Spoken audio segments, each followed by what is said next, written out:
Hello बच्चों, का हाल चाल? मस्त बढ़िया झकास। तो चलो हम लोग आज इलेक्ट्रोस्टैटिक्स का सेकेंड लेक्चर कवर करते हैं। पिछले क्लास में हम लोग चैप्टर का इंट्रोडक्शन पार्ट देखे थे कि इलेक्ट्रोस्टैट्स क्या होते हैं, उसके अंतर्गत हम लोग किन चीज़ों का स्टडी करते हैं, चार्ज क्या होता है, प्रॉपर्टीज ऑफ चार्ज कितने होते हैं। मेनली हम लोग देखे थे कि ऐसे तो प्रॉपर्टीज बहुत सारा मैंने डिस्कस किया था, बट मेनली चार्ज के तीन प्रॉपर्टी होते हैं। जो एक उसका एडिटिव नेचर होता है, दूसरा चार्ज इज कंजर्व्ड और तीसरा क्वांटाइजेशन ऑफ चार्ज। उसके बाद हमने देखा था मेथड ऑफ चार्जिंग कि चार्जिंग कितने प्रकार से पॉसिबल है। अब उसके आगे इस लेक्चर को हम लोग कंटिन्यू करते हैं। आज हम लोग कंडक्टर इंसुलेटर के बारे में जानेंगे और कैसे कंडक्टर में इलेक्ट्रिसिटी कंडक्ट होता है उसके मैकेनिज्म को समझेंगे। इंसुलेटर क्यों इलेक्ट्रिसिटी कंडक्ट नहीं कर पाते और उन्हें डाइलेक्ट्रिक के नाम से क्यों जाना जाता है, इसको डिस्कस करेंगे। उसके बाद गोल्ड लीफ इलेक्ट्रोस्कोप यानी जिसे आप स्वर्ण पत्र विद्युतदर्शी के नाम से जानते हो, जिसका यूज चार्ज को डिटेक्ट करने के लिए किया जाता है, उसको देखेंगे। और उसके बाद अभी तक जो हम लोगों ने पढ़ा उस पे जो बेसिक क्वेश्चन बन सकते हैं वो ऑब्जेक्टिव क्वेश्चन देखेंगे। तो चलिए सेशन को शुरू करते हैं और बहुत मजा आने वाला है। तो सबसे पहली बात हम करते हैं बच्चों, कंडक्टर या चालक। कंडक्टर या चालक, चालक क्या होते हैं? तो देखो,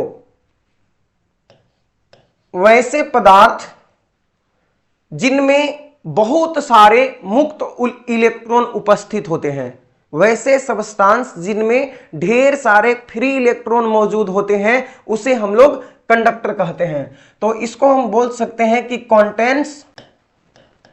contains large number of free electrons, large number of free electrons यानी बहुत अधिक संख्या में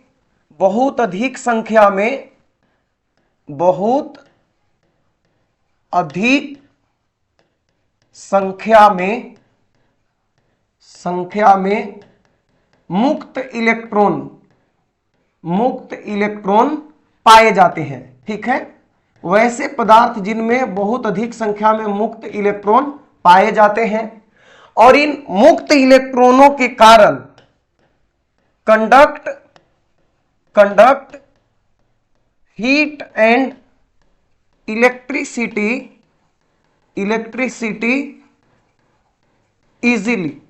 इजीली यानी मुक्त इलेक्ट्रॉनों के उपस्थिति के कारण आसानी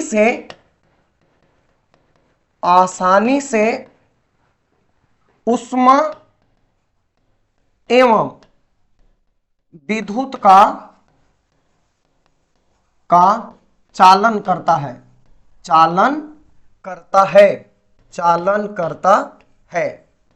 आसानी से विद्युत एवं ऊष्मा का चालन करता है। ठीक है, तो कंडक्टर क्या होते हैं? सुचालक या चालक क्या होते हैं? चालक वैसे पदार्थ होते हैं जिनमें ढेर सारा बहुत अधिक मात्रा में फ्री इलेक्ट्रॉन पाए जाते हैं और उन फ्री इलेक्ट्रॉनों के, उन मुक्त इलेक्ट्रॉनों के मूवमेंट के कारण चालक विद्युत के या ऊष्मा के सुचालक होते हैं और इन्हें हम मेटल्स के नाम से भी जानते हैं, धातु के नाम से भी जानते हैं। ठीक है, अब हम समझते हैं कि फ्री इलेक्ट्रॉन क्या होते हैं और कैसे मेटल में फ्री इलेक्ट्रॉन इलेक्ट्रिसिटी कंडक्ट करते हैं। तो चलिए समझते हैं। देखो, हम जानते हैं बच्चों, अगर एटम के मैकेनिज्म को हम समझें तो एटम में सबसे सेंटर में न्यूक्लियस होता है और न्यूक्लियस के चारों ओर कई सारे निश्चित त्रिज्या वाले, डिफिनिट रेडियस वाले सेल होते हैं जिसे ऑर्बिट भी कहते हैं और इन ऑर्बिट में होते हैं इलेक्ट्रॉन जो न्यूक्लियस के चारों ओर चक्कर लगाते हैं। ठीक है, इन ऑर्बिट्स में इलेक्ट्रॉन होते हैं और जो न्यूक्लियस के चारों ओर चक्कर लगाते हैं। ठीक है बच्चों, अब देखो, हमने एटॉमिक स्ट्रक्चर में डिस्कस किया है कि प्रत्येक सेल में मूवमेंट करने वाले इलेक्ट्रॉन का अपना एक डिफिनिट अमाउंट ऑफ एनर्जी होता है। ठीक है, और इसका वैल्यू होता है -13.6 into Z square by n² electron volt. तो ये नंबर ऑफ सेल है कि किस सेल में इलेक्ट्रॉन मूवमेंट कर रहा है, और ये जेड जो है वो एटम का एटॉमिक नंबर है, ऐसा हमने पढ़ा था पहले। तो प्रत्येक सेल में जब इलेक्ट्रॉन मूवमेंट करता है तो उसके पास अपनी एक एनर्जी होती है और उस एनर्जी के साथ वो मूवमेंट करता है। और बच्चों, जब तक इलेक्ट्रॉन को बाहर से एनर्जी नहीं दिया जाए, ठीक है, तब तक उसका एनर्जी कांस्टेंट होता है और वो उसी ऑर्बिट में घूमता रहेगा, यानी जब तक एनर्जी चेंज ना हो। इलेक्ट्रॉन जब न्यूक्लियस के चारों ओर घूमता है तो ना वो एनर्जी लॉस करता है और ना एनर्जी गेन करता है, जब तक कि आप बाहर से उसमें कुछ चेंज ना करो। तो इलेक्ट्रॉन न्यूक्लियस के चारों ओर घूमता रहेगा अपने ही ऑर्बिट में, ठीक है। लेकिन जैसे ही आप इसको इलेक्ट्रॉन को एनर्जी प्रोवाइड करोगे किसी भी एक्सटर्नल सोर्स से, तो जब आप इलेक्ट्रॉन को एक्सटर्नल सोर्स से एनर्जी प्रोवाइड करोगे तो एनर्जी पाकर इलेक्ट्रॉन का बच्चों काइनेटिक एनर्जी बढ़ जाएगा, गतिज ऊर्जा बढ़ जाएगा। और काइनेटिक एनर्जी बढ़ने के कारण ये क्या होता है कि अपना ऑर्बिट छोड़ के और अपने हायर रेडियस वाले, हायर एनर्जी वाले ऑर्बिट में जंप कर जाता है। यानी इलेक्ट्रॉन जो है अपना ऑर्बिट छोड़ के और दूसरे ऑर्बिट में भी जा सकता है जब हम इसको बाहर से एनर्जी प्रोवाइड करेंगे, ठीक है। तो ऐसा कब होगा? जब हम बाहर से एनर्जी देंगे तब। अब जरा ध्यान से सुनो, मेटल में क्या होता है। मेटल में क्या होता है बच्चों, उसको हम लोग समझते हैं। तो मेटल में क्या होता है कि मेटल में क्या होता है कि जैसे ये हमारे पास एक मेटल है और इसमें बहुत सारे मेटॉलिक एटम है, ठीक है, बहुत सारे मेटॉलिक एटम है, धातुई परमाणु हैं जिनमें पॉजिटिव कर्नल और सी ऑफ इलेक्ट्रॉन होता है, इलेक्ट्रॉनों का समुद्र होता है, ठीक है। तो इसमें होता क्या है कि जैसे बहुत सारे इलेक्ट्रॉन अपने ऑर्बिट में घूम रहे हैं और हमारा जो एटमॉस्फेरिक टेम्परेचर होता है वो लगभग 25 डिग्री सेल्सियस से 27 डिग्री सेल्सियस के आसपास होता है नॉर्मली। जो नॉर्मल टेम्परेचर जिसे हम बोलते हैं, हमारा एटमॉस्फेरिक टेम्परेचर जो होता है, वायुमंडलीय ताप जो होता है, ठीक है। तो होता क्या है कि इतना एनर्जी जो है इलेक्ट्रॉन, मेटॉलिक इलेक्ट्रॉन के लिए बहुत ज्यादा होता है। जैसे इलेक्ट्रॉन जो है न्यूक्लियस के चारों ओर चक्कर लगा रहे हैं, तो इनमें बहुत सारे इलेक्ट्रॉन होते हैं जो न्यूक्लियस से स्ट्रांगली बाउंडेड है, ठीक है, और बहुत सारे ऐसे भी इलेक्ट्रॉन होते हैं जो न्यूक्लियस से लूजली बाउंडेड है। जैसे देखो, यहां वाला जो इलेक्ट्रॉन है इस पे न्यूक्लियस का ज्यादा अट्रैक्शन फोर्स लगेगा, लेकिन जो यहां वाला इलेक्ट्रॉन है इस पे न्यूक्लियस का कम अट्रैक्शन फोर्स लगेगा। उसी तरह से और इधर अगर इधर वाला सेल देखते हैं तो जैसे जैसे डिस्टेंस बढ़ेगा वैसे वैसे न्यूक्लियस का अट्रैक्शन इलेक्ट्रॉन पे घटता जाएगा, ठीक। तो बहुत सारे ऐसे इलेक्ट्रॉन एटम में होंगे जिनका जो बॉन्ड एनर्जी होगा, यानी न्यूक्लियस के साथ जो बॉन्डिंग होगा वो बहुत वीक होगा, बहुत कमजोर होगा। और थोड़ा सा भी एनर्जी अगर बाहर से दिया जाए तो एनर्जी पाकर इलेक्ट्रॉन न्यूक्लियस के अट्रैक्शन से बाहर निकल जाएंगे, ठीक है, क्योंकि एनर्जी मिलेगा तो उनकी काइनेटिक एनर्जी बढ़ेगा और उसके बाद वो न्यूक्लियस के, चूंकि बहुत कमजोर बंधन से बंधे हुए हैं जो दूर वाले इलेक्ट्रॉन हैं, तो एनर्जी पाकर इलेक्ट्रॉन बाहर निकल जाते हैं। और वही इलेक्ट्रॉन, यहां से मान लो इलेक्ट्रॉन बाहर निकल गया, इलेक्ट्रॉन बाहर निकल गया, ठीक है, और ये इलेक्ट्रॉन मेटल में कहीं भी मूवमेंट करने के लिए स्वतंत्र हो जाते हैं और इसी को हम लोग बोलते हैं फ्री इलेक्ट्रॉन। क्या बोलते हैं? फ्री इलेक्ट्रॉन बोलते हैं, ठीक है, फ्री इलेक्ट्रॉन बोलते हैं। तो अब एक सवाल यहां पे ये उठता है कि जब इलेक्ट्रॉन फ्री हो गए तो थोड़ा सा और एनर्जी देंगे तो यह भी हो सकता है कि इलेक्ट्रॉन मेटल को छोड़ के ही बाहर निकल जाए। ऐसा भी हो सकता है कि मेटल में ही क्यों घूमेंगे, मेटल को छोड़ के भी बाहर निकल जाए। तो आप समझो, प्रत्येक मेटल का अपना एक सरफेस बैरियर होता है, यानी कि जो मेटल का जो सरफेस होता है उससे इलेक्ट्रॉन को बाहर निकलने के लिए एक मिनिमम अमाउंट ऑफ एनर्जी चाहिए होता है, उसको हम लोग बोलते हैं वर्क फंक्शन या कार्यफलन, ठीक है। और उस कार्यफलन का मान प्रत्येक मेटल के लिए अपना स्पेसिफिक वैल्यू होता है, यानी अलग अलग होता है, ठीक है। तो ये जो थर्मल एनर्जी मिलता है, यानी जो बाहर से एटमॉस्फेरिक टेम्परेचर के द्वारा इस टेम्परेचर पे जो एनर्जी मिलता है वो उतना एनर्जी नहीं होता कि मेटल के सरफेस बैरियर को पार करके इलेक्ट्रॉन बाहर निकल सके। इसलिए इलेक्ट्रॉन बाहर नहीं निकल पाते बल्कि मेटल के अंदर ही इधर उधर मूवमेंट करने लगते हैं। तो अब आप समझ गए होंगे कि मेटल के अंदर सिर्फ फ्री इलेक्ट्रॉन नहीं होते, सिर्फ फ्री इलेक्ट्रॉन नहीं होते, बाउंडेड इलेक्ट्रॉन भी होते हैं। बाउंडेड इलेक्ट्रॉन कौन? जो न्यूक्लियस के नजदीक होंगे, ठीक है, जिनकी एनर्जी बहुत ज्यादा जिनकी जो अट्रैक्शन फोर्स होगी न्यूक्लियस से वो बहुत ज्यादा होगी। तो वो जितना टेम्परेचर बाहर से मिलता है उतना से वो बाहर नहीं निकल पाएंगे न्यूक्लियस के अट्रैक्शन से। लेकिन जो न्यूक्लियस से बहुत ज्यादा दूरी पे है, डिस्टेंस पे है, वो उतना एनर्जी एक्वायर कर लेते हैं एटमॉस्फेरिक टेम्परेचर से ही, यानी इतना टेम्परेचर उनके लिए बहुत काफी होता है, ठीक है। जैसे हमारा जो आइडियल टेम्परेचर है वो तो 0 केल्विन है, यानी -273 डिग्री सेल्सियस, ठीक है। इसके कंपैरिजन में ये जो हमारा वातावरण का ताप होता है ये बहुत ज्यादा होता है। तो जो लूजली बाउंडेड इलेक्ट्रॉन होते हैं, जो बहुत ज्यादा दूरी पे होते हैं न्यूक्लियस से, उनके लिए इतना एनर्जी काफी होता है एनर्जी बैरियर को तोड़कर बाहर निकलने के लिए। और इस तरह से इलेक्ट्रॉन बाहर निकल जाते हैं और फ्री होकर, एटम से फ्री होकर सारे मेटल में इधर उधर मूवमेंट करते हैं, ठीक है। तो इसी के वजह से एक कंडक्टर में क्या होता है कि अगर आप यहां पे मान लो इलेक्ट्रॉन और बाहर से इलेक्ट्रॉन ऐसे एक्स्ट्रा इलेक्ट्रॉन ऐड करते हो किसी कंडक्टर में, ठीक है, जैसे इलेक्ट्रिसिटी वायर से जोड़ दिए इसको, तो इलेक्ट्रिसिटी का मतलब चार्ज फ्लोइंग होता है, इलेक्ट्रॉन का मूवमेंट होता है। तो जैसे हम किसी वायर से जोड़े जहां से एक्सटर्नल इलेक्ट्रॉन यहां पे सप्लाई हो रहा है, तो होगा क्या कि इलेक्ट्रॉन इसमें ऐड करेंगे, इलेक्ट्रॉन इसमें आएंगे, और इलेक्ट्रॉन आएंगे तो यहां पे इनके बीच में रिपल्सन होगा, ठीक है। और पहले से भी यहां पे फ्री इलेक्ट्रॉन है, ठीक है, पहले से भी इसमें फ्री इलेक्ट्रॉन है। तो इन इलेक्ट्रॉनों के बीच में रिपल्सन होगा और ये इलेक्ट्रॉन एक दूसरे से दूर जाएंगे, इलेक्ट्रॉन एक दूसरे से दूर जाएंगे और ऐसे मूवमेंट करते जाएंगे। इधर मूवमेंट जैसे जैसे रिपल्सन होगा, चूंकि यह कंडक्टर है, रिपल्सन होगा तो इलेक्ट्रॉन मूवमेंट करेंगे, दूर जाएंगे, दूर जाते जाएंगे और इस तरह से इनका मूवमेंट होता जाएगा और एक कंडक्टर हो जाएंगे, यानी कि सुचालक हो जाएंगे। धातु इस प्रकार से विद्युत का चालन करते हैं, ठीक है। तो अगर हम कंडक्टर या चालक या धातु की बात करें तो वैसे सबस्टांस जिनमें ढेर सारे फ्री इलेक्ट्रॉन पाए जाते हैं, नॉर्मल जो हमारा वातावरण का ताप होता है उसी पे बहुत सारे फ्री इलेक्ट्रॉन पाए जाते हैं, ठीक है।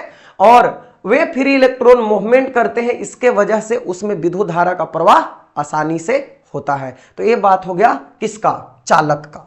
अब हम आगे आते हैं और देखते हैं कि धातु या चालक में कैसे इसको हम चार्ज कैसे कर सकते हैं, धातु या चालक को हम चार्ज कैसे कर सकते हैं, और इसमें अगर हम बाहर से एक्सटर्नल चार्ज ऐड करते हैं तब क्या होता है। तो देखो हमारे पास धातु या चालक है, एक धातु या चालक है, और हमने इसमें क्या करा बच्चों की ऐड किया निगेटिव चार्ज। क्या ऐड किया? निगेटिव चार्ज ऐड किया।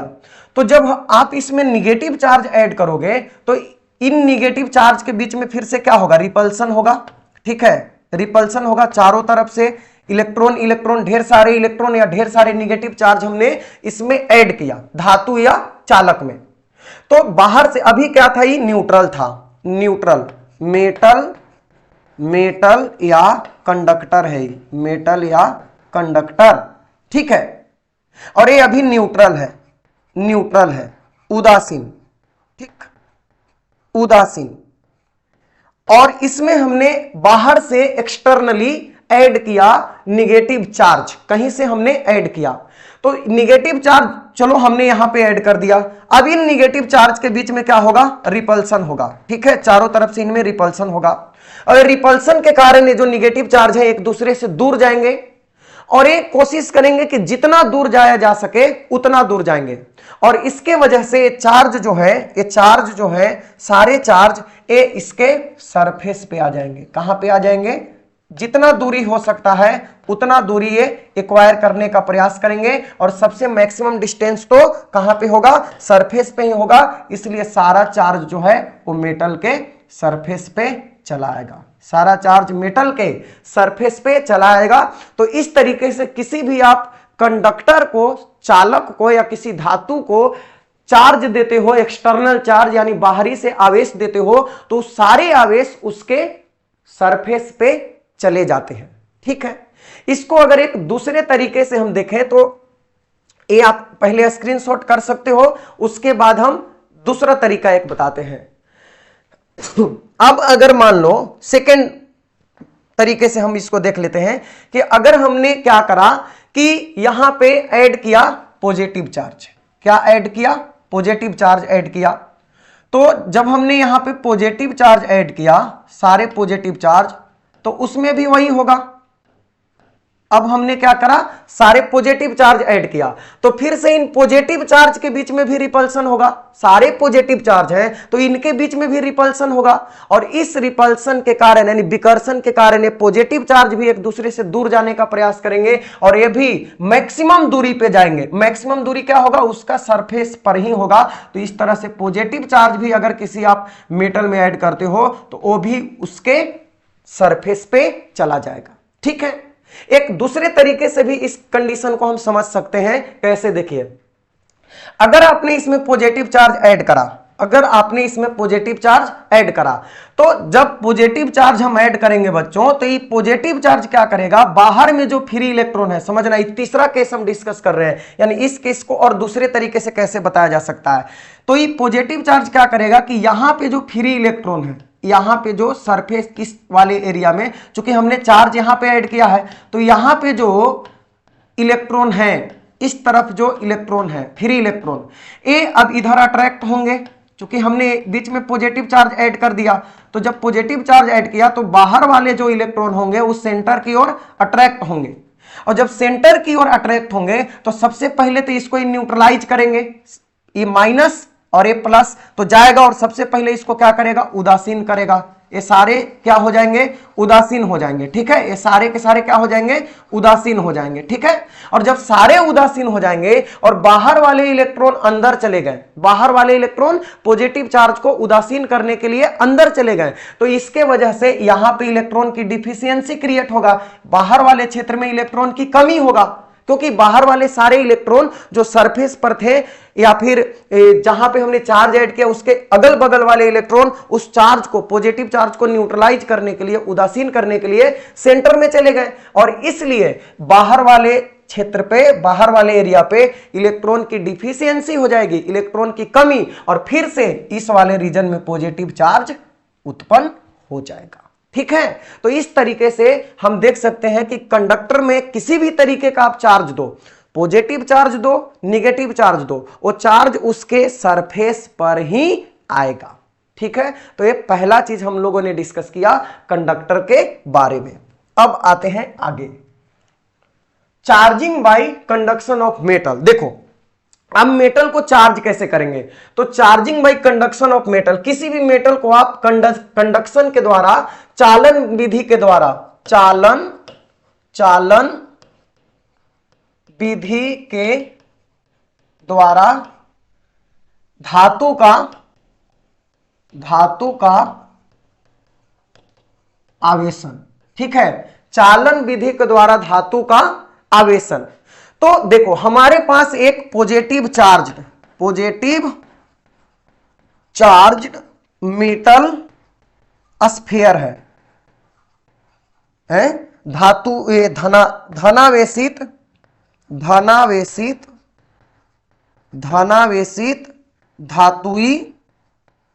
धातुई गोला, धनावेशित धातुई गोला। ठीक है, और यहां पे ये जो है एक न्यूट्रल मेटल स्फीयर है, यानी अनावेशित या उदासीन धातुई गोला, अनावेशित धातुई गोला। अब क्या करते हैं कि देखो, दोनों को वायर से जोड़ा हुआ है, दोनों धातु है, ध्यान देना, दोनों क्या है, धातु है, मेटल है, और हमने क्या करा, इसको, ये वायर यहां पे दोनों में लगा हुआ है, इस स्विच को हम क्लोज करते हैं, इस स्विच को हम क्या करते हैं, क्लोज करते हैं, यानी दोनों वायर को एक दूसरे से कनेक्ट करते हैं। तो देखो, आपको पता है कि यहां पे पॉजिटिव चार्ज जो है इसके सरफेस पे है, क्योंकि चार्ज, मेटल में जितने भी चार्ज होते हैं वो दूर रहने का प्रयास करते हैं, और दूर रहने का प्रयास करते हैं तो उसके सरफेस पे पाए जाते हैं। ठीक है, अब जब हम इसको वायर से जोड़ दिए बच्चों, तो इस चार्ज को और दूर जाने का मौका मिल गया, क्योंकि एक कंडक्टिंग वायर है। कैसा वायर है? चालक तार है, चालक तार है, ध्यान रखना, चालक तार है, कंडक्टिंग वायर है, कंडक्टिंग वायर है, कंडक्टिंग वायर। ठीक है, यानी इससे इलेक्ट्रॉन फ्लो कर सकते हैं, चार्ज फ्लो कर सकता है। तो इस चार्ज को और दूर जाने का मौका मिल गया। जब दूर जाने का मौका मिल गया तो ये चार्ज इस वायर से होते हुए इधर मूव करेगा, और ये क्या करेगा? इधर आके यहां पे सारे चार्ज जमा होंगे। ठीक है, तो इस तरफ से चार्ज चल के और इस तरफ मूव करेगा। तो ए स्फीयर जो न्यूट्रल था, अब क्या करते हैं? दोनों को हम अलग कर देते हैं। ठीक है, तो बेशक अगर दोनों सिमिलर स्फीयर है, यानी दोनों का शेप साइज सब इक्वल है, एक ही तरह के स्फीयर है, तो दोनों में चार्ज डिस्ट्रीब्यूशन आधा आधा होगा। ठीक है, यानी यहां पे क्यू पॉजिटिव चार्ज है, तो यहां पे अब जब हम दोनों को अलग करेंगे, सेपरेट करने के बाद, इस वाले पे Q/2 चार्ज आएगा, इस वाले पे Q/2 चार्ज आएगा, यानी दोनों पे कितना चार्ज आ जाएगा? Q/2। लेकिन ऐसा कब होगा? जब दोनों का नेचर सेम हो, दोनों का शेप साइज सब सेम हो तब। अगर नेचर अलग हुआ तो यहां पे अलग अलग भी वैल्यू आ सकता है। तो ये हो गया बच्चों charging by conduction of conductor, यानी किसी धातु को, किसी चालक को किस विधि से कर सकते हैं आवेशित? तो चालन विधि के द्वारा, कंडक्शन विधि के द्वारा, यानी एक दूसरे के संपर्क में लाके। एक और तरीका था कि वायर न लाके हम न्यूट्रल बॉडी को इसके कांटेक्ट में ला देते, तो भी चार्ज क्या होता? इसके सरफेस से चल के इसके सरफेस पे आता और दोनों में चार्ज डिस्ट्रीब्यूट हो जाता। मैंने पिछले लेक्चर में बताया भी था। अब बढ़ते हैं आगे। इंसुलेटर में क्या होता है बच्चों कि इसमें डू नॉट हैव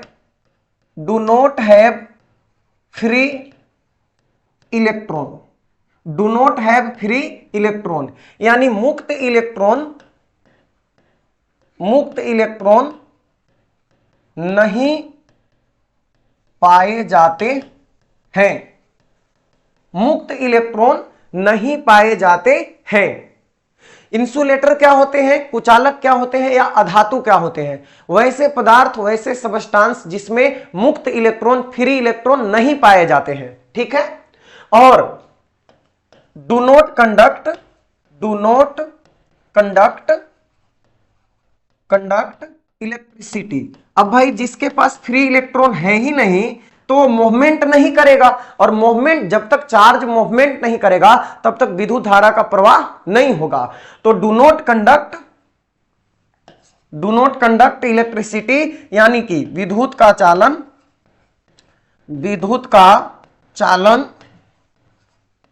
नहीं करते हैं, विद्युत का चालन नहीं करते हैं। होता क्या है बच्चों कि इंसुलेटर में यानी जो इंसुलेटर कुचालक, या जिसे हम नॉन मेटल बोलते हैं, नॉन मेटल्स, ठीक है, नॉन मेटल्स, इनके आउटर सेल में जनरली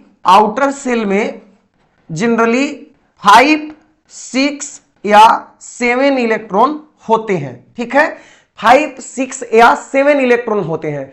तो इनमें टेंडेंसी होता है कि जैसे 5 है तो चाहेगा कि कहीं से 3 इलेक्ट्रॉन मिल जाए, 6 है तो चाहेगा कि कहीं से 2 इलेक्ट्रॉन मिल जाए, 7 है तो चाहेगा कि कहीं से 1 इलेक्ट्रॉन मिल जाए, और ये अपना ऑक्टेट कंप्लीट करने के प्रयास में रहता है, यानी कि ये इलेक्ट्रॉन गेन करने के प्रयास में रहता है। ठीक है, और दूसरी बात कि इनका जो एनर्जी गैप थोड़ा सा, यदि आप जानते हो, वैलेंस बैंड और कंडक्शन बैंड, ठीक है, यानी जो इलेक्ट्रॉन होते हैं इसमें उतना लूजली बाउंडेड नहीं होते जितना कि मेटल में होते हैं। ठीक है, इनके बीच में इनका जो वैलेंस बैंड यानी संयोजी पट्टी और चालन पट्टी कंडक्शन बैंड होते हैं, उनके बीच में बहुत ज्यादा एनर्जी गैप होता है। ठीक है, बहुत ज्यादा एनर्जी गैप होता है। तो उस अधिक एनर्जी गैप के कारण जो हमारा वातावरण का टेम्परेचर होता है, वातावरण का ताप होता है, उससे इनको उतना एनर्जी नहीं मिल पाता कि जो इलेक्ट्रॉन इनके सेल में मूवमेंट कर रहा है वहां से बाहर निकल जाए। क्यों? क्योंकि इनमें इलेक्ट्रॉन एक्सेप्ट करने की टेंडेंसी ज्यादा होती है, इलेक्ट्रॉन छोड़ने की टेंडेंसी नहीं होती है। जैसे इस बात को समझो कि किसी के पास मान लो कि 100 रुपए की आवश्यकता है किसी चीज को खरीदने के लिए, तो 100 रुपए की आवश्यकता है और उसके पास 99 रुपया ऑलरेडी है, तो हमेशा प्रयास में रहेगा कि कहीं से 1 रुपए का जुगाड़ करके और उस सामान को खरीदा जाए। ठीक है, वो 99 रुपया गंवाने के चक्कर में नहीं रहेगा, वो हमेशा 1 रुपया गेन करने के चक्कर में रहेगा। ठीक है, वही काम नन मेटल में होता है। लेकिन मेटल में क्या होता है, मेटल में हमेशा बाहरी सेल में या तो 1 या 2 या 3 इलेक्ट्रॉन होता है, तो उनको ऑक्टेट कंप्लीट करने के लिए 5, 6 या 7 इलेक्ट्रॉन की आवश्यकता होती है। मतलब ऐसा बात हो गया कि 100 रुपए की जरूरत है और 1 रुपया पहले से है, तो 99 रुपए का जुगाड़ करना बड़ी मुश्किल काम है। तो मेटल क्या करते हैं कि ज्यादा उनमें टेंडेंसी होती है इलेक्ट्रॉन छोड़ देने की, इसीलिए कम एनर्जी भी मिलता है, तो उनका इलेक्ट्रॉन जो है, चूंकि इलेक्ट्रॉन रिलीज करने की टेंडेंसी ज्यादा होती है स्टेबिलिटी गेन करने के लिए, तो कम एनर्जी भी होता है। एक तो मैंने बताया कि लूजली बाउंड होते हैं और दूसरा उनमें टेंडेंसी होता है इलेक्ट्रॉन रिलीज करने की, तो कम ही एनर्जी में इलेक्ट्रॉन को रिलीज कर देते हैं। बट इंसुलेटर में इलेक्ट्रॉन गेन करके और स्टेबिलिटी गेन करने का, अस्थायित्व प्राप्त करने का प्रवृत्ति होता है, इसलिए थोड़ी एनर्जी में ये इलेक्ट्रॉन लॉस नहीं कर सकते। ठीक है, तो इसलिए ये रूम टेम्परेचर पे क्या होते हैं, नॉन कंडक्टिंग होते हैं, यानी इनके पास फ्री इलेक्ट्रॉन नहीं पाए जाते हैं। और जब बच्चों इनके पास फ्री इलेक्ट्रॉन नहीं है, जब इनके पास फ्री इलेक्ट्रॉन नहीं है, ठीक है, जब फ्री इलेक्ट्रॉन इनके पास नहीं है, ठीक है, तो अगर आप बाहर से कोई चार्ज ऐड करते हो, जैसे मैंने इलेक्ट्रॉन ही ऐड करा बाहर से, ढेर सारा निगेटिव चार्ज, ढेर सारा निगेटिव चार्ज ऐड करा, तो ढेर सारा निगेटिव चार्ज ऐड करा तो इनके बीच में रिपल्सन तो हो रहा है, रिपल्सन हो रहा है, लेकिन इधर क्या है कि कोई भी फ्री इलेक्ट्रॉन नहीं है। ठीक है, और इसके वजह से इंसुलेटर हो जाता है, निगेटिव चार्ज आगे बढ़ ही नहीं पाता है, निगेटिव चार्ज आगे बढ़ ही नहीं पाता है, तो आगे नहीं बढ़ने के कारण इसमें विद्युत धारा का प्रवाह नहीं हो पाता है। तो एक बात हो गई किसके लिए, इंसुलेटर के लिए। अब एक इन दोनों के बीच में एक होता है सेमीकंडक्टर, अर्धचालक, तो उसका क्या होता है कि उसकी कंडक्टिविटी यानी चालकता चालक से कम होती है लेकिन कुचालक से ज्यादा होती है। ठीक है, तो बस उसके बारे में अभी इतना ही याद रखो, क्योंकि सेमीकंडक्टर अभी के लिए हमारे लिए उतना इंपॉर्टेंट नहीं है, वो आगे जब मॉडर्न फिजिक्स देखेंगे तो उसमें पूरा एक चैप्टर है सेमीकंडक्टर पे, P type, N type, valence band, conduction band, सारा कुछ वहां पे डिस्कस करेंगे। ठीक है, अभी बस एक बेसिक सा अंडरस्टैंडिंग आपका हो जाए कंडक्टर में कैसे काम करता है इलेक्ट्रिसिटी और इंसुलेटर में कैसे। चलो अब आगे बढ़ते हैं, इसके आगे चार्जिंग ऑफ इंसुलेटर। देखो, इंसुलेटर को आप कंडक्शन के द्वारा चार्ज नहीं कर सकते। पहली बात, इंसुलेटर को यानी कुचालक को आप चालन विधि के द्वारा चार्ज नहीं कर सकते, क्योंकि उसमें इलेक्ट्रॉन फ्लो ही नहीं होगा। तो अगर दो टुकड़ा है धातु का, उसको आपस में स्पर्श भी कराते हो तो एक जगह से दूसरी जगह चार्ज जाएगा ही नहीं, तो इसीलिए आप चालन के द्वारा इसको चार्ज नहीं कर सकते। तो चार्जिंग ऑफ इंसुलेटर, कुचालक का आवेशन,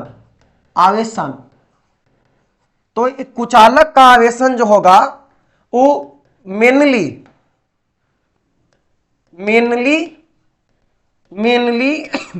बाय फ्रिक्शन मेथड, यानी किसी कुचालक को अगर हमें आवेशित करना है तो मुख्यतः किस विधि का प्रयोग करेंगे, मुख्यतः घर्षण विधि का प्रयोग करेंगे, घर्षण विधि का प्रयोग या घर्षण विधि के द्वारा, लिख देते हैं घर्षण विधि के द्वारा, घर्षण विधि के द्वारा।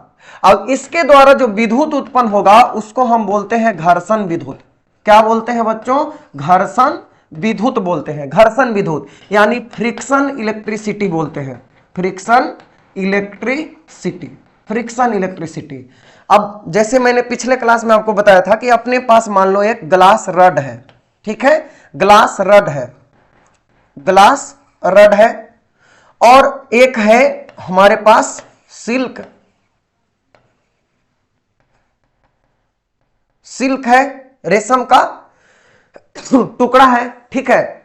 तो जब एक दूसरे को हम रब करेंगे, एक दूसरे के साथ हम क्या करेंगे, रब करेंगे यानी रगड़ेंगे, रगड़ेंगे, एक दूसरे के साथ हम क्या करेंगे, रगड़ेंगे, तो क्या होगा कि कुछ इलेक्ट्रॉन जो है ग्लास रड से, मान लो 5 इलेक्ट्रॉन या कुछ भी इलेक्ट्रॉन यहां से यहां पे शिफ्ट हो गए, ग्लास रड से सिल्क पे कुछ इलेक्ट्रॉन घर्षण के कारण चले जाते हैं, और इस तरह से हमारा जो ग्लास रड है वो पॉजिटिवली चार्ज हो जाएगा, और जो सिल्क है, ठीक है, वो हमारा निगेटिवली चार्ज हो जाएगा, ठीक है। इस तरीके से निगेटिवली चार्ज हो जाएगा। तो किसी भी इंसुलेटर को चार्ज करना है तो आपको फ्रिक्शन इलेक्ट्रिसिटी का यूज करना पड़ेगा, ठीक है। अब एक बात समझो, हम धातु को या चालक को घर्षण के द्वारा आवेशित करेंगे कि नहीं करेंगे, बताओ, आपके लिए सवाल है।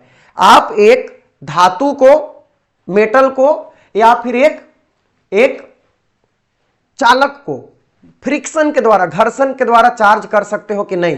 तो जरा ध्यान से सुनो, देखो, अगर हमारे पास एक धातु है, ये धातु है और ये भी धातु है, दोनों, ये भी धातु है और ये भी धातु है, यानी दोनों मेटल्स हैं, दोनों मेटल्स हैं। हमने एक दूसरे को रब रब रब रब मतलब पूरा रगड़ा, दोनों को रगड़ा, तो मान लो कि एक से इलेक्ट्रॉन इधर गया भी, मान लेते हैं कि एक से इलेक्ट्रॉन इधर गया भी, रगड़ने के कारण इससे इलेक्ट्रॉन इसमें गया, ठीक। लेकिन क्या होगा बच्चों कि चूंकि एक सुचालक है, मेटल है, तो कंडक्शन के द्वारा, चालन के द्वारा जैसे आप रुकोगे तो फिर से इलेक्ट्रॉन क्या हो जाएगा, उसका मूवमेंट होगा, दूर जाना चाहेगा, और इस तरह से फिर वो एक दूसरे को न्यूट्रलाइज कर देगा, ठीक है। देखो, मैंने दोनों न्यूट्रल है और एक दूसरे को रगड़े, तो रगड़ने के बाद मान लो यहां से कुछ इलेक्ट्रॉन गया तो इस पे कुछ पॉजिटिव और कुछ निगेटिव आया, लेकिन जैसे ही आप रुकोगे, रुकने के बाद क्या होगा कि चूंकि ये सुचालक है ना, तो आप रगड़ रहे हो तो कांटेक्ट में है, तो जैसे ही रोके तो रोकने के बाद क्या होगा कि फिर से ही एक दूसरे को तुरंत प्लस माइनस न्यूट्रलाइज कर देगा, ठीक है। तो आप घर्षण के द्वारा किसी धातु को, किसी मेटल को चार्ज नहीं कर सकते, इस बात का भी ख्याल रखना। अब आते हैं हम लोग सबसे इंपॉर्टेंट पॉइंट में, चार्ज इंडक्शन इन एटम। चार्ज इंडक्शन इन एटम यानी प्रेरण के द्वारा जो विद्युत होता है, जो हम किसी ऑब्जेक्ट के नजदीक में कोई पॉजिटिव या निगेटिव चार्ज होते हैं, तो उस ऑब्जेक्ट के जो ऑपोजिटली चार्ज्ड पार्टिकल होते हैं, इलेक्ट्रॉन या प्रोटॉन, दूसरी तरफ इलेक्ट्रॉन शिफ्ट होता है, ठीक है। तो कैसे एक परमाणु में प्रेरण के द्वारा कैसे चेंज होता है, उसको हम लोग देखने वाले हैं। तो देखो बच्चों, अपने पास एक एटम है, एटम जो कि एक न्यूट्रल एटम है, न्यूट्रल एटम है, ठीक। उदासीन परमाणु, उदासीन परमाणु, ठीक है, उदासीन परमाणु, ठीक। यहां पे इसका न्यूक्लियस वाला पार्ट है बीच में, जो पॉजिटिव चार्ज है, न्यूक्लियस मतलब पॉजिटिव चार्ज है, और बाहर ये इसका इलेक्ट्रॉन क्लाउड है। अगर हम यहां पे बात करें तो देखो, ये सब जो है न्यूक्लियस वाला पोर्शन है जो पॉजिटिव चार्ज है, और ये जो है इसका ये इलेक्ट्रॉन क्लाउड है, इलेक्ट्रॉन क्लाउड है। चलो इलेक्ट्रॉन वाला भाग है, सब इलेक्ट्रॉन क्लाउड है, ठीक है। क्योंकि आप जानते हो कि न्यूक्लियस के चारों ओर 3 डायमेंशनली ये रहता है, इलेक्ट्रॉन घेरे हुए, ठीक है, और उसको हम लोग ऑर्बिटल बोलते हैं, और ऑर्बिटल में ही इलेक्ट्रॉन पाए जाते हैं। तो ये हमारा चारों तरफ, न्यूक्लियस के चारों तरफ इलेक्ट्रॉन क्लाउड है। अब हम क्या किए बच्चों कि इसके पास एक स्ट्रॉन्ग पॉजिटिव चार्ज ले आए, इसके पास एक स्ट्रॉन्ग पॉजिटिव चार्ज ले आए, किसके पास, इस एटम के नजदीक। तो जब एटम के नजदीक हम एक स्ट्रॉन्ग पॉजिटिव चार्ज ले आते हैं, एक न्यूट्रल एटम, एक उदासीन परमाणु के पास एक स्ट्रॉन्ग पॉजिटिव चार्ज ले आते हैं, तो होता क्या है कि इस पॉजिटिव चार्ज के कारण इसके जो इलेक्ट्रॉन क्लाउड हैं इधर अट्रैक्ट होते हैं। इलेक्ट्रॉन क्लाउड जो है, इलेक्ट्रॉन क्लाउड ये इधर पॉजिटिव चार्ज की तरफ अट्रैक्ट होते हैं, क्योंकि इलेक्ट्रॉन पे निगेटिव चार्ज होते हैं। तो इलेक्ट्रॉन क्लाउड जो है पॉजिटिव चार्ज की तरफ शिफ्ट होता है, ठीक है। शिफ्टिंग ऑफ इलेक्ट्रॉन क्लाउड यानी distortion of electron cloud towards positive charge, मतलब इसको हम क्या कह सकते हैं, distortion of electron cloud towards towards positive charge. ठीक है, मतलब पॉजिटिव चार्ज की ओर इलेक्ट्रॉन का विकृतीकरण। ठीक है, विकृतीकरण। तो इलेक्ट्रॉन क्लाउड जो है इधर शिफ्ट हो रहा है और इसका जो कुछ शेप है बच्चों, शेप है, यहां पे हमारे पास पॉजिटिव चार्ज है, यहां पे हमने एक स्ट्रॉन्ग पॉजिटिव चार्ज लाया, यही वाला है। तो ये इलेक्ट्रॉन क्लाउड जो है इसका शेप कुछ इस तरीके का हो गया, यानी इधर जो है इलेक्ट्रॉन डेंसिटी कम, इस वाले एरिया में इलेक्ट्रॉन डेंसिटी कम हो गया और इस वाले एरिया में इधर जो है इलेक्ट्रॉन डेंसिटी अधिक हो गया।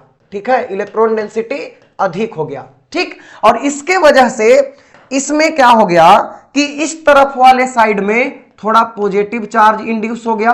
ठीक है, पॉजिटिव चार्ज, और इस वाले भाग में थोड़ा निगेटिव चार्ज इंड्यूस हो गया। ठीक है, तो इस वाले भाग में थोड़ा पॉजिटिव और इस वाले भाग में निगेटिव चार्ज, यानी ये दो पोल में कन्वर्ट हो गया, पॉजिटिव पोल और निगेटिव पोल में, यानी जो हमारा न्यूट्रल एटम था वो अब किस में कन्वर्ट हो गया, डाईपोल में कन्वर्ट हो गया, डाईपोल में। ठीक है, डाईपोल में, यानी द्विध्रुव, धन ध्रुव और ऋण ध्रुव, द्विध्रुव में कन्वर्ट हो गया। तो इस बात का ध्यान रखना है कि जब हम किसी न्यूट्रल एटम के पास, किसी उदासीन परमाणु के पास एक स्ट्रॉन्ग पॉजिटिव चार्ज ले जाएंगे, तो स्ट्रॉन्ग पॉजिटिव चार्ज ले जाएंगे तो इसका जो इलेक्ट्रॉन क्लाउड है वो पॉजिटिव चार्ज की तरफ अट्रैक्ट होगा और इसमें डिस्टोर्शन होगा। डिस्टोर्शन के कारण इसमें दो अलग अलग चार्ज इंड्यूस हो जाएंगे, पॉजिटिव और निगेटिव, और इस तरह से एक डाइपोल का फॉर्मेशन होगा। किसका फॉर्मेशन होगा, डाइपोल का फॉर्मेशन होगा। ठीक है, डाइपोल का। उसी तरह से आप अगर यहां पे निगेटिवली चार्ज पार्टिकल, बहुत स्ट्रॉन्ग निगेटिव चार्ज लाते हो तो उस तरफ इलेक्ट्रॉन क्लाउड शिफ्ट होगा दूसरी तरफ, तो दूसरी तरफ हो जाएगा निगेटिव और इस तरफ पॉजिटिव, तो भी डाइपोल का फॉर्मेशन होगा। तो क्या सीखा आपने कि जब एक एटम के बहुत क्लोज एक स्ट्रॉन्ग पॉजिटिव चार्ज ले आएंगे तो इलेक्ट्रॉन क्लाउड का डिस्टोर्शन होगा टुवर्ड्स पॉजिटिव चार्ज और एक डाइपोल का फॉर्मेशन होगा, यानी द्विध्रुव का निर्माण होगा। ठीक है, चलो, और इस घटना को हम लोग बोलते हैं, इस घटना को बोलते हैं पोलेराइजेशन। क्या बोलते हैं, पोलेराइजेशन बोलते हैं, पोलेराइजेशन, ध्रुवीकरण, ध्रुवीकरण, यानी दो ध्रुव का निर्माण हो रहा है। इस घटना को हम पोलेराइजेशन के नाम से जानते हैं और यही कहानी जो है इंसुलेटर में होता है, जो आगे हम लोग देखने वाले हैं। तो देखो, चलो इसका स्क्रीनशॉट आप लेना चाहो तो ले लो। ठीक है, उसके बाद आते हैं दूसरा वाला में। देखो, चार्ज इंडक्शन इन इंसुलेटर, वो तो एटम में हम बात किए कि परमाणु में आवेश प्रेरण कैसे होता है। जब हम एक पॉजिटिव चार्ज या कोई चार्ज पार्टिकल उसके नजदीक ले जाते हैं तो डाइपोल फॉर्मेशन होता है। कुचालक में क्या होगा, जब हम कुचालक में ले जाएंगे, चालक में तो सब कोई जानता है कि देखो चालक है, यहां पे अभी न्यूट्रल है, अभी अगर हम इसके बगल में एक पॉजिटिव चार्ज ले जाएंगे तो इसके जो फ्री इलेक्ट्रॉन होंगे इधर अट्रैक्ट होंगे, तो इसके वजह से यहां पे इधर माइनस चार्ज क्रिएट होगा और इधर यहां पे क्या होगा, पॉजिटिव चार्ज क्रिएट नहीं होगा, इंड्यूस होगा। ठीक है, प्रेरण के द्वारा उत्पन्न होगा। तो इधर निगेटिव और इधर पॉजिटिव, कोई चार्ज क्रिएट नहीं हुआ, नेट चार्ज अभी भी इस पे क्या है, जीरो, पॉजिटिव निगेटिव बराबर है। ठीक है, तो ये तो किसमें हो गया, इन मेटल में हो गया, धातु में, चालक में, जो हम पहले बात कर लिए हैं। लेकिन कुचालक में क्या होता है, अब हम बात करेंगे कि कुचालक में भाई क्या होता है। तो जरा ध्यान से समझो, देखते हैं कुचालक में क्या होता है। ठीक है, देखो यहां पे और थोड़ा बना लेते हैं।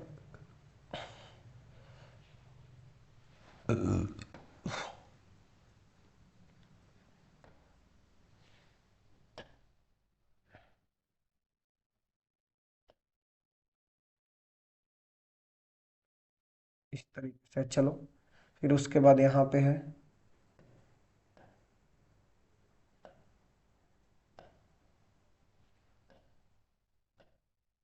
सारे सिमिलर साइज का है, मान लो एक ही साइज का है सारे एटम। ठीक है, इस तरीके से ये बड़ा छोटा बन रहा है, बट आपको समझना है कि सारा सिमिलर है, बस हमें तो समझने से मतलब है। ठीक है, ये कोई इंसुलेटिंग मटेरियल है, कुचालक पदार्थ है, कुचालक पदार्थ है, ठीक है, कुचालक पदार्थ, इंसुलेटिंग मटेरियल है बच्चों, इंसुलेटिंग मटेरियल है, ठीक है, इंसुलेटिंग मटेरियल। अब हम क्या करते हैं कि इस इंसुलेटिंग मटेरियल के पास यहां पे इधर बड़ा ही लोग कर लोचा है भाई, ठीक है। तो इसके पास हम क्या करते हैं, एक स्ट्रॉन्ग पॉजिटिव चार्ज ले आते हैं, ठीक है, strong positive charge, strong positive charge इसके नजदीक में हम ले आए, ठीक है। तो जब हम इसके नजदीक में स्ट्रॉन्ग पॉजिटिव चार्ज ले आते हैं तो फिर से सारे एटम के, देखो सारे एटम के जो इलेक्ट्रॉन क्लाउड होंगे, ये सबका सेंटर होगा यहां पे न्यूक्लियस, ठीक है, और सारे एटम के जो इलेक्ट्रॉन क्लाउड होंगे वो इस पॉजिटिव चार्ज की तरफ अट्रैक्ट होंगे, इस पॉजिटिव चार्ज की तरफ अट्रैक्ट होंगे, ठीक है। इसमें जितने सारे एटम हैं सबके इलेक्ट्रॉन क्लाउड इस पॉजिटिव चार्ज की तरफ अट्रैक्ट होंगे, और इस तरह से यहां पे क्या होगा, यहां पे फिर से क्या होने वाला है, देखिए फिर से यहां पे कुछ इस तरीके का होने वाला है, ठीक है। पदार्थ के बहुत नजदीक में कोई स्ट्रॉन्ग पॉजिटिव चार्ज ले आएंगे तो ये सारे जो इसमें एटम थे वो सबका इलेक्ट्रॉन क्लाउड जो है इस पॉजिटिव चार्ज की तरफ शिफ्ट होगा, और यहां पे इस वाले भाग में निगेटिव और इस वाले भाग में पॉजिटिव, इस वाले भाग में निगेटिव और इस वाले भाग में पॉजिटिव, यानी कि पॉजिटिव चार्ज की तरफ इलेक्ट्रॉन क्लाउड ज्यादा शिफ्ट होगा, और इस तरह से सारे निगेटिव चार्ज रेडियली टुवार्ड्स हो जाएंगे पॉजिटिव चार्ज, ठीक है। और पूरा इंसुलेटिंग मटेरियल ही आपका किसमें कन्वर्ट हो जाएगा, डाइपोल में कन्वर्ट हो जाएगा, पूरा मटेरियल ही किसमें कन्वर्ट हो जाएगा, डाइपोल में कन्वर्ट हो जाएगा, यानी पोलराइज हो जाएगा, ध्रुवीकरण हो जाएगा इसका, और इसको बोलते हैं पोलराइजेशन। क्या बताए थे अभी हम, पोलराइजेशन हो गया, यानी कि ध्रुवीकरण हो गया। तो किसी भी इंसुलेटिंग मटेरियल के पास, किसी भी कुचालक पदार्थ के पास कोई पॉजिटिव चार्ज ले जाते हैं बच्चों, तो जो इलेक्ट्रॉन क्लाउड है एटम का वो पॉजिटिव चार्ज की तरफ शिफ्ट हो जाता है, और पूरा का पूरा मटेरियल जो है वो डाइपोल में कन्वर्ट हो जाता है, यानी उसका पोलराइजेशन हो जाता है, पोलराइजेशन हो जाता है। तो इस तरह से हम लोगों ने देखा कि कैसे कुचालक पदार्थ में पोलराइजेशन होता है, इंसुलेटिंग मटेरियल में एटम कैसे डाइपोल में कन्वर्ट होता है बाय इंडक्शन मेथड, यानी प्रेरण के द्वारा। अब एक बेसिक टॉपिक में एक और रह गया है, वो है आपका गोल्ड लीफ इलेक्ट्रोस्कोप। तो स्वर्ण पत्र विद्युतदर्शी गोल्ड लीफ इलेक्ट्रोस्कोप क्या होता है, चलिए देख लेते हैं। देखो इसका जो मेन काम है, used to detect charge on a body, किसी बॉडी पे चार्ज है या नहीं है उसका पता लगाने के लिए इसका प्रयोग किया जाता है, आवेश का पता लगाने के लिए, आवेश का पता लगाने के लिए, पता लगाने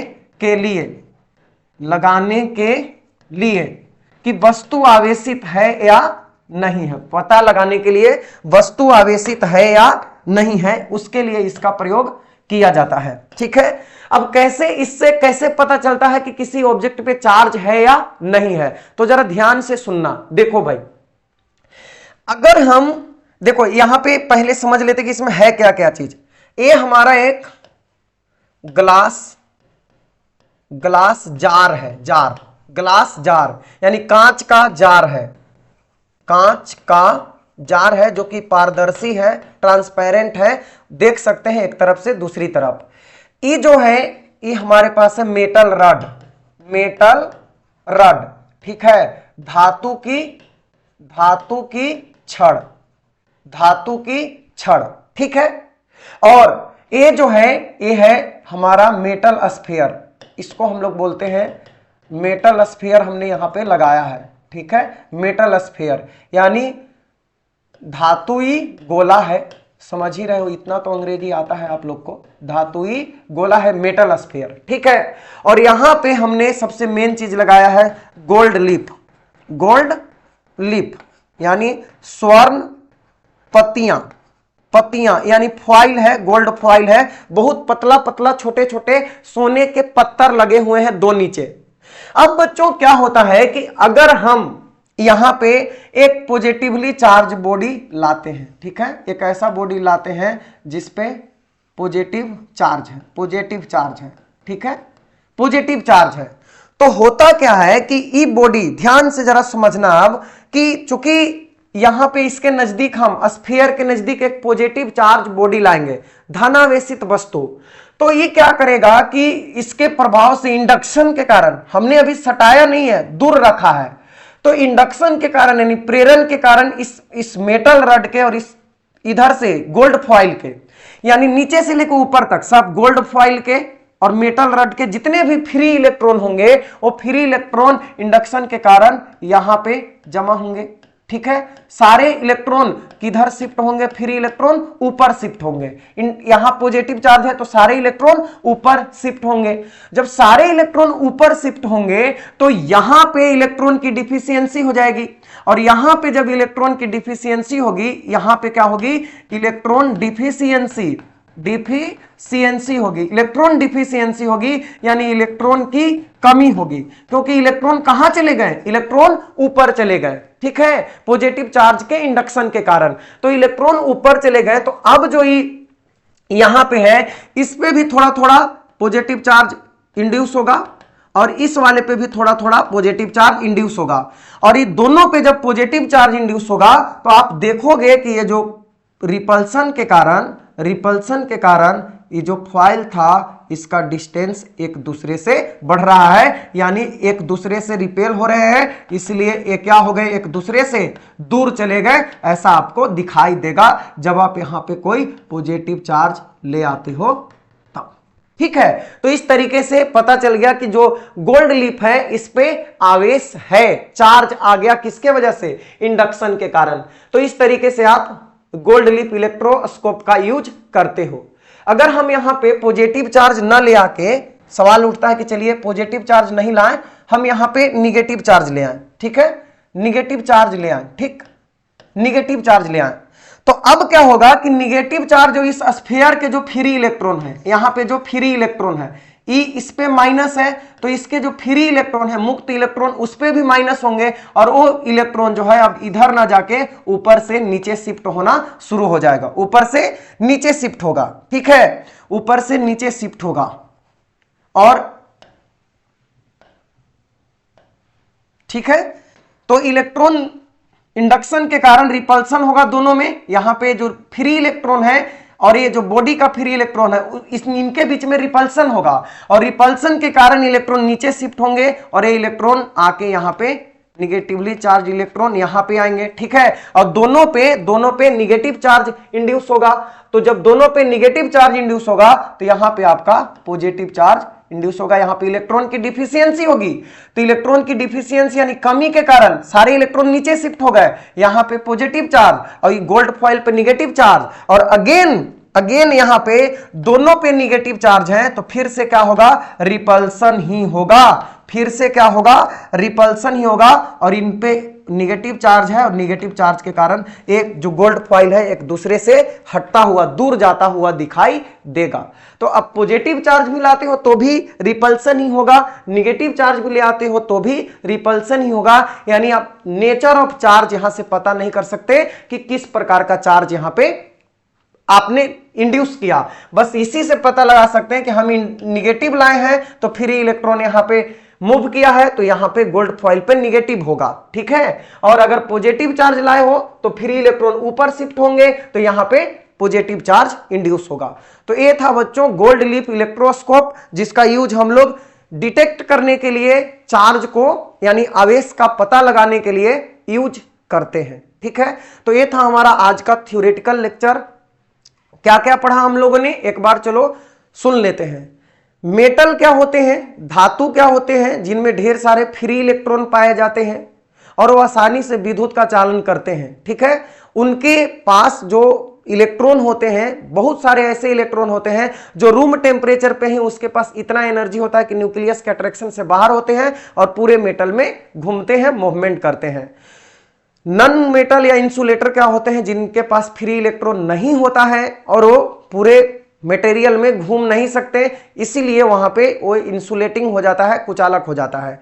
और उसके बाद हमने देखा कि कैसे आप कंडक्शन के द्वारा किसी मेटल को चार्ज कर सकते हो, ठीक है, लेकिन फ्रिक्शन के द्वारा मेटल को चार्ज नहीं कर सकते। बट अगर नन मेटल को यानी इंसुलेटर को चार्ज करना है तो फ्रिक्शन का ही यूज करते हैं, रगड़ते हैं और इलेक्ट्रॉन शिफ्टिंग होता है, एक पे पॉजिटिव एक पे निगेटिव इंड्यूस होता है, यानी कि आवेश आता है, ठीक है। फिर उसके बाद हमने देखा कैसे एटम के बाजू में अगर हम कोई चार्ज ले जाते हैं स्ट्रॉन्ग चार्ज तो डाइपोल में कन्वर्ट होता है। और फिर हमने नन मेटल या इंसुलेटर में देखा कि कैसे उसमें पोलराइजेशन होता है, ठीक है। तो ये पोलराइजेशन वाला कॉन्सेप्ट जब हम लोग कुलम्स लॉ पढ़ेंगे तो वहां पे परमिटिविटी ऑफ मीडियम जो होता है उसको समझने में मदद मिलेगा, ठीक है। तो बच्चों ये था हमारा आज का लेक्चर, कैसा लगा, और जाते जाते वीडियो को लाइक कर दो अगर अच्छा लगा है तो। इसके बाद हम लोग इससे रिलेटेड जितने भी बेसिक क्वेश्चन बनते हैं अगले लेक्चर में उन सारे बेसिक क्वेश्चन को डिस्कस करेंगे और उसके बाद हमारा जो आएगा वो important topic Coulomb's law cover करेंगे। Thanks for watching, bye bye.